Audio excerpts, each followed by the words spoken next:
যে মানুষটাকে সবচেয়ে বেশি ভালোবেসেছিলাম সে চলে গেছে, আর দোষটা পুরোটাই আমার। আমি এমন পাপের ভার বহন করি যেগুলো আমি আসলে করিইনি, তবু মনে হয় সব দায় আমার, সব ভুল আমার, সব শেষের কারণ আমি।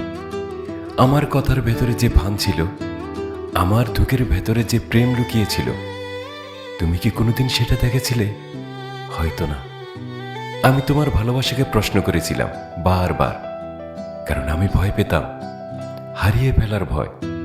আর সেই ভয়ই শেষ পর্যন্ত তোমাকে সত্যি সত্যি দূরে ঠেলে দিয়েছে। তোমার পথ যখন বন্ধ হয়ে যাচ্ছিল, আমি জোর করিনি।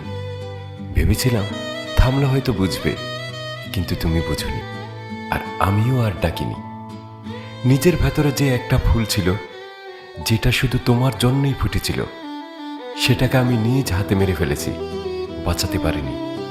তোমার চলে যাওয়া ছিল নিঃশব্দ, কোনো ঝগড়া নেই, কোনো কান্না নেই, শুধু একটা শূন্যতা, যেটা আমি টেরও পাইনি। আজ ভাবি, আগামীকাল কি তুমি ফিরে আসবে নিঃশব্দে, যেভাবে চলে গিয়েছিলে? মনে হয় না, কারণ আমার সত্যগুলোই ভুল ছিল। তোমার ভালোবাসাকে আমি সন্দেহ দিয়ে মেপেছিলাম, তোমার বন্ধ দরজায় আর করা নাড়িনি।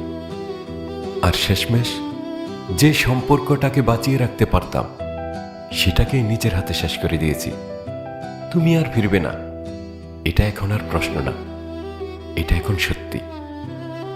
যদি তোমার গল্পেও এরকম কোনো শেষ আছে, কমেন্টে শুধু লেখো আমিও।